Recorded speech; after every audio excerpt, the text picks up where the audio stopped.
Hello youth power, कैसे हो आप लोग। उम्मीद है पहले से बेहतर होंगे। दोस्तों, आज मैं कोई मोटिवेशनल वीडियो लेकर नहीं आया हूँ, ना ही कोई नॉलेज की वीडियो लेकर आया हूँ। I am not here to deliver any type of speech. मैं जस्ट आपको थैंक्स कहने आया हूँ। थैंक्स क्यों कह रहा हूँ, उसके पीछे एक रीजन है, वो भी बताऊंगा। लेकिन उससे पहले मैं, जो लोग मुझे जानते हैं उनके लिए तो ठीक है, जो लोग मुझे नहीं जानते उनके लिए मैं बताना चाहूँगा। My name is Dimple Tiwari, मेरा नाम डिम्पल तिवारी है। मैं राजस्थान के अलवर डिस्ट्रिक्ट से बिलोंग करता हूँ and I am a teacher. मैं एक अध्यापक हूँ ऑफ सब्जेक्ट फिजिक्स। दोस्तों, एजुकेशन की फील्ड में फिजिक्स को साथ लेकर एक छोटा सा रोल प्ले कर रहा हूँ। जैसा कि मैंने आपको बताया कि मैं आपको थैंक्स कहने आया हूँ। क्यों थैंक्स कहने आया हूँ, उसके पीछे एक रीजन है, वो सुन लीजिए आप।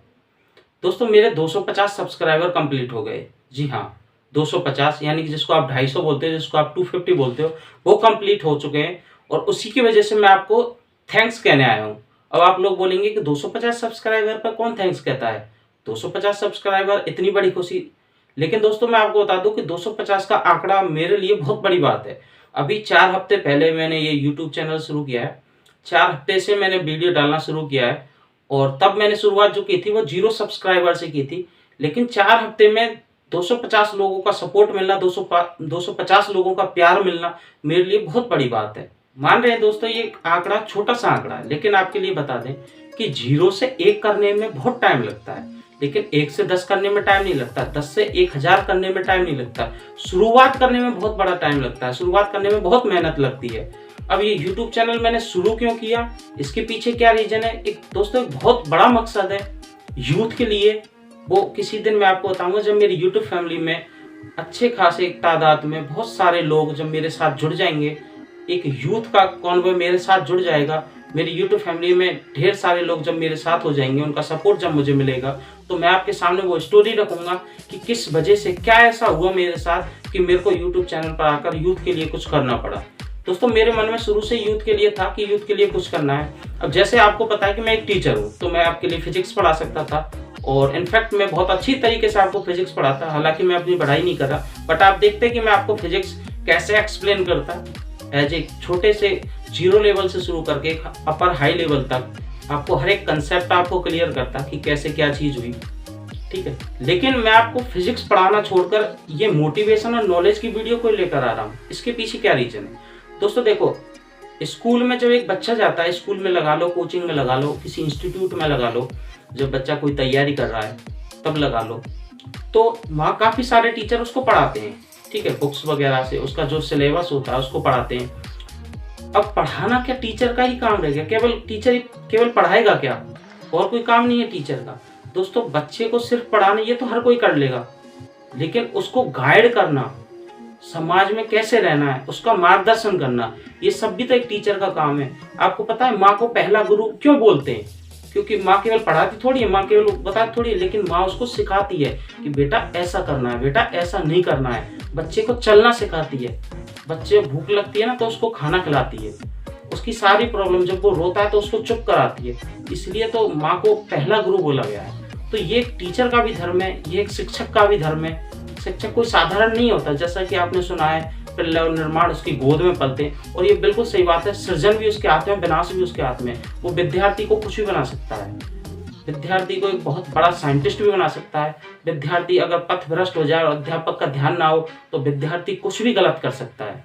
दोस्तों, यूथ, आपको पता है कि जहाँ यूथ एक साथ हो जाए ना, वहाँ कुछ भी संभव है, कुछ भी कर सकता है। आपने देखा होगा, आर्मी लगा लो, आप बड़ी बड़ी MNC कंपनी लगा लो, आप सिविल सर्विसेज लगा लो, किसी भी गवर्नमेंट फील्ड में लगा लो, आप प्राइवेट सेक्टर में लगा लो, बहुत बड़ी तादाद में हमारा यूथ है।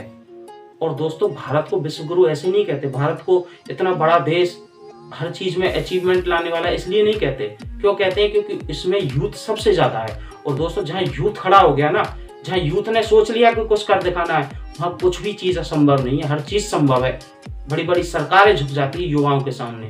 तो उस यूथ को जो पथ भ्रष्ट हुआ पड़ा है थोड़ा बहुत, जो कभी कभी अपने मार्ग से डगमगा जाता है, उसको सही मार्ग पे लाना, उसको गाइड करना, ये भी एक शिक्षक धर्म है। और इसी धर्म को निभाने के लिए मैंने ये यूट्यूब चैनल शुरू किया, मैं आपके सामने आया हूँ। लेकिन एक बहुत बड़ा मकसद है मेरी लाइफ में, ऐसा क्या हुआ कि मुझे यूट्यूब चैनल शुरू करना पड़ा, वो भी बताएंगे किसी दिन। दोस्तों, आपने महाभारत देखी होगी, महाभारत में 2 पात्र हैं, एक अर्जुन है, एक दुर्योधन है। दुर्योधन बहुत परेशान रहता है, उसके पास बहुत बड़ी बड़ी सेना है, काफी बड़े बड़े योद्धा हैं, लेकिन वो परेशान है। लेकिन अर्जुन परेशान नहीं है। क्यों? क्योंकि उसको मार्गदर्शन करने वाला, उसको गाइड करने वाला भगवान स्वयं श्री कृष्ण उसके साथ है। लेकिन दुर्योधन को कभी कोई कुछ सलाह दे जाता है तो वो वैसा करने लगता है, उसको कोई किसी और ने कुछ सलाह दे दी तो वो वैसा करने लगता है। यानी कि कुल मिलाकर के उसको गाइड करने वाला ही कोई नहीं है। दोस्तों, आपने चाणक्य का नाम सुना होगा। चाणक्य विश्व में सबसे बड़े गुरु, अगर उनको मैं कहूँ ना तो इसमें कोई अतिशयोक्ति नहीं है कि वो विश्व में सबसे बड़े गुरु नहीं है। एक साधारण सा बालक, जंगल में घूमने वाला एक साधारण सा बालक, उसको चंद्रगुप्त मौर्य बना दिया, उसको सम्राट बना दिया। ये छोटी मोटी बात नहीं होती। अगर वो चाहते तो वो गुरुकुल में रह करके केवल पढ़ा सकते थे बच्चों को, लेकिन समाज में क्या चल रहा है, कहाँ क्या हो रहा है, अधर्म कहाँ हो रहा है, धर्म कहाँ हो रहा है, इन सब चीज़ों का ज्ञान रखते हुए यूथ को आगे बढ़ाना, धर्म की स्थापना करना, लोगों को उनका लक्ष्य प्राप्त करने में मदद करना, ये भी एक गुरु का फर्ज होता है। दोस्तों, हम देखते हैं कि कॉलेज में पढ़ने वाले बच्चे हों, स्कूल में पढ़ने वाले बच्चे हों, या किसी इंस्टीट्यूट में पढ़ने वाले बच्चे हों, बाहर रहकर जो तैयारी करते हैं, वो कई बार परेशान हो जाते हैं। उनके सामने काफ़ी सारे परेशानी आती है। परेशानी बुक से रिलेटेड नहीं होती कि क्वेश्चन है, उसका सॉल्यूशन नहीं आ रहा, डाउट है, वो क्लियर नहीं हो पा रहा। उसके सामने परेशानी काफ़ी सारी आती है। परेशानी ऐसी ऐसी आती है कि वो घर वालों से शेयर नहीं कर पाता। तब कौन आता है उसके सामने? उसका गुरु आता है, उसका शिक्षक आता है। वही उसको सॉल्यूशन दे पाता है, वही उसकी समस्या का समाधान कर पाता है। और यकीन मानिए दोस्तों, मैं भी वही आपके सामने प्रूफ करके दिखाऊंगा। मैं आपकी हर परेशानी में आपको निजात दिलाने के लिए, आपकी हर परेशानी में आपको सॉल्यूशन दिलाने के लिए मैं आज आपके साथ जुड़ा हूं। और मुझे उम्मीद है कि आप लोग भी मेरे साथ जुड़ेंगे, मुझे सपोर्ट करेंगे। और मेरी इस यूट्यूब फैमिली में बहुत बड़ी तादाद में यूथ मेरे साथ होगा। दोस्तों, जब बच्चा तैयारी करता है ना, तो उसके माता पिता की वजह से, भाई माता पिताओं की एक अपेक्षा होती है, उससे एक उम्मीद होती है, तब वो डिप्रेशन में आ जाता है। उसका रिजल्ट नहीं आया तब डिप्रेशन में, टेस्ट में नंबर नहीं आए तो डिप्रेशन में, दोस्तों ने क्या कहा, सर ने क्या कहा, लोग क्या सोच रहे हैं, समाज क्या कह रहा है, चारों तरफ से डिप्रेशन में आ जाता है। कौन उसको सहारा देगा? उसको उस परेशानी से कौन बाहर निकालेगा? किसका धर्म है, किसका काम है ये? कोचिंगों में पढ़ाने वाले सरकार जो कुछ फीस लेकर के उसको पूरा सिलेबस पढ़ा देते हैं, उसको बता देते हैं कि बेटा सिलेबस ये और ऐसे पढ़ ले। दोस्तों, असली शिक्षक ही वही है जो एक जीरो लेवल से जो गिरे हुए, जो उसका मन टूट गया है, जिसके मन में निराशा और अवसाद भर गई है, उस बच्चे को एक बड़े लेवल पर पहुंचा दें। दोस्तों, जैसा कि आपको मैंने मेरा परिचय दिया था, उसमें मैं एक चीज इंक्लूड करना चाहूंगा। मैं एक शिक्षक के साथ साथ एक कवि भी हूँ, और मैं यूथ के लिए, युवाओं के लिए, मातृशक्ति के लिए अपनी पंक्तियां लिखते रहता हूँ।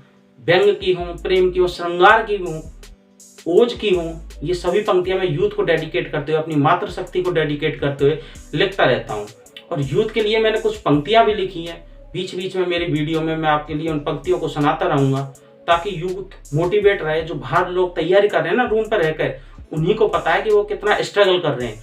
जो रूम पर रहकर अपने दिन रात एक कर रहे हैं लेकिन सक्सेस नहीं ले पा रहे, उन्हीं को पता है उनका दर्द क्या है, उन्हीं को पता है कि उनको लक्ष्य ना मिलने का दुख क्या होता है। लेकिन इस बात का मतलब कोई मतलब ही नहीं रह जाता। बच्चा परेशान है, कोचिंगों में सर पढ़ा रहे हैं आराम से, अगले दिन बच्चा गया वो तो अपना सिलेबस करा रहे हैं, उनको मतलब नहीं है। इतने सारे 150, 200, 2,500 हजार बच्चे पढ़ रहे हैं, उनको मतलब नहीं है कौन बच्चा उदास, कौन बच्चा परेशान है, कौन बच्चा डिमोटिवेट है। तब उनको उनकी प्रॉब्लम का सॉल्यूशन देने के लिए आपका रियल ज्ञान चैनल आपके साथ खड़ा रहेगा। और दोस्तों, मेरा यकीन मानिए कि आपकी हर प्रॉब्लम में, आपकी हर परेशानी में हम लोग आपके साथ रहेंगे। आपकी जो भी परेशानी है उसका आपको ऐसा सटीक सॉल्यूशन देंगे, आप कभी परेशान नहीं होंगे। आपके मन में निराशा, अवसाद और जो गलत करने के लिए जो भी मन में प्रेरणा आती है ना, वो कुछ नहीं आएगी। दोस्तों, अभी हाल ही में मैंने एक खबर पढ़ी थी, अभी राजस्थान में रीट का रिजल्ट आया है। और रिजल्ट आने के बाद जैसे फर्स्ट लेवल का रिजल्ट आया है, काफ़ी सारे बच्चे इतने निराश हो गए। कोई सुबह का घर से निकला, शाम को नहीं आया, किसी ने कुछ कर लिया, रीट रद्द हुई थी। तब देखते आप बहुत सारे लोगों ने क्या, मतलब समझ में नहीं आ रहा यूथ जा कहाँ रहा है हमारा। इतना बड़ा नेगेटिव, इतनी बड़ी नेगेटिविटी, इतनी बड़ी नकारात्मकता। अरे भाई, आगे भी तो सोचो, आगे आपकी इतनी बड़ी लाइफ है, जरूरी थोड़ी ना है यही लाइफ थोड़ी खत्म हो गई। तो उन बच्चों को उन अवसाद से निकालने के लिए दोस्तों मैं आपके साथ हूँ, और मुझे उम्मीद है कि आप लोग भी मेरा साथ देंगे। दोस्तों, इस चैनल को अभी 4 हफ्ते हुए हैं और 250 सब्सक्राइबर्स में कंप्लीट हो गए। दोस्तों, जैसा आप देख पा रहे हैं कि मेरे पीछे बैकग्राउंड भी ऐसा ही, एक छोटा सा रूम है। मेरे पास माइक भी नहीं है, ना ही मेरे पास इतना बड़ा कोई महंगा फ़ोन है, ना ही कोई कैमरा है। मैं जस्ट अपने एक छोटे से फ़ोन से शूट कर रहा हूँ, और उसी फ़ोन से बिना माइक के आपके सामने मैं वीडियो लेकर आता रहता हूँ। मेरे पास बैकग्राउंड भी अच्छा नहीं है। इसी के बावजूद, हालाँकि मैं कोई डिमोटिवेट नहीं हूँ इसको लेकर के, कम सब्सक्राइबर हैं तब भी मैं डिमोटिवेट नहीं, डिमोटिवेशन जैसा वर्ड लाइफ में है ही नहीं। क्योंकि दोस्तों मोटिवेशन कब निकल के आता है, आपको पता है मोटिवेशन कब निकल के आता है? जब आदमी एक्सपीरियंस ले लेता है, जब आदमी के सामने संघर्ष होता है, जब आदमी के सामने परेशानी आती है, तो उनसे वो कैसे लड़ता है, उनसे वो कैसे सॉल्यूशन लेता है, कैसे उनका सामना करता है, तब जा करके मोटिवेशन निकल के आता है। और तभी हम लोग आपको मोटिवेट कर पाते हैं दोस्तों। आपकी जो भी परेशानियाँ, हमको पता है कि आप कौन सी परेशानियों का सामना कर रहे हैं, उन परेशानियों से आपको कैसे लड़ना है, ये हम बताएंगे दोस्तों। आप कभी भी अपने आप को अकेला ऐसा महसूस मत करना, और मुझे यकीन है दोस्तों कि हम आपकी हर उम्मीद पर खरा उतरेंगे। दोस्तों अगर आपको कभी भी लाइफ में ऐसा कुछ भी फील हो, या फिर आपकी कोई भी समस्या हो, तो मेरे डिस्क्रिप्शन में एक लिंक डली हुई है मेरी जीमेल आईडी की, आप उस मुझे मेल कर सकते हैं, और बाकायदा मैं खुद आपके टॉपिक पर वीडियो बनाऊंगा, आपको खुद पर्सनली बताऊंगा कि आपको उस परेशानी में क्या करना है। एक शिक्षक के नाते मैं अपना धर्म पूरी तरीके से निभाऊंगा, और इसी के लिए दोस्तों मैंने कुछ और नहीं सोचा, मुझे कुछ और नहीं करना भी नहीं है, बस एक शिक्षक बनना है। और उसी शिक्षक धर्म को निभाने के लिए आप लोगों के सामने हूँ, आप लोगों के साथ हूँ। मुझे उम्मीद है कि आप लोग भी मेरे साथ होंगे, मेरा जो यूथ है, मेरी जो यूथ पावर है, वो मेरे साथ होगी। दोस्तों जिंदगी में कभी भी कोई भी चीज़ से निराश होना ही नहीं है। आपको पता है एपीजे अब्दुल कलाम के बारे में? एपीजे अब्दुल कलाम जब एनडीए में पास नहीं हुए थे ना, तब आत्महत्या करने गए थे, लेकिन उनको एक साधु ने रोक लिया। साधु ने बोला, बेटा क्या कर रहे हो तुम? पहाड़ पर थे, पहाड़ से कूदने वाले थे। तो उन्होंने बोला, अब सब कुछ खत्म हो गया, एनडीए में सिलेक्शन नहीं हुआ, बहन के गहने बेच करके पैसे लेकर के यहाँ तक आया हूँ, वापस जाने के पैसे नहीं है, क्या करूँ? तब उन्होंने बोला कि बेटा आज का खाना तो खा ले, रात्रि को भोजन तो कर ले, सुबह से तुझे जो करना कर लेना। भोजन किया उन्होंने। भोजन करने के बाद सुबह जब महात्मा जी ने पूछा, हाँ बेटा बताओ क्या बात है, कि बाबा सब कुछ खत्म हो गया, लाइफ में कुछ बचा ही नहीं है, जी कर क्या फायदा? तो उन्होंने बोला कि जरूर थोड़ी आप एनडीए के लिए बने हो, आप किसी और चीज के लिए बने होंगे। तो दोस्तों लाइफ में आप किस चीज के लिए बने हो आपको नहीं पता, ये केवल ऊपर वाले को पता है, केवल भगवान को पता है आप किस चीज के लिए बने हो। दोस्तों महल बनने में टाइम लगता है, घर बहुत जल्दी बन जाते हैं। तो इसलिए दोस्तों हो सकता है आपका महल बन रहा हो, तो कभी भी निराश नहीं होना है। आप जो संघर्ष है करते रहना। हर चीज़ का एक नियति ने फिक्स कर रखा है। आपका हंसना, बोलना, चलना, घूमना, खाना पीना, आपको किस क्षण पर क्या करना है, ये सब नियति ने फिक्स कर रखा है आपकी सफलता। और ध्यान रखना दोस्तों, सरस्वती माता कभी भी किसी का कर्ज नहीं रखती है। अगर आप सच में मेहनत कर रहे हो ना, तो आपको सफल होने से कोई नहीं रोक सकता। और दोस्तों अगर आपको कोई प्रॉब्लम आए, आपकी लाइफ में कोई भी कैसी भी समस्या आए, आपको क्या करना है, आपके सामने द्वंद आ गया, विरोधाभास आ गया किसी चीज़ को लेकर के कि अब आपको क्या करना है, तब हमें आपके साथ, आप हमें बताइए, हम आपको आपके हर प्रॉब्लम का सॉल्यूशन देंगे, और आपके साथ कंधे से कंधे मिला करके आपके साथ खड़े रहेंगे, आपको लक्ष्य तक पहुंचा कर रहेंगे। ठीक है दोस्तों, इसी के साथ मैं आज की इस वीडियो को यहीं समाप्त करता हूँ। मिलते हैं एक और नई वीडियो में और एक नए टॉपिक के साथ। जय हिंद, वंदे मातरम दोस्तों।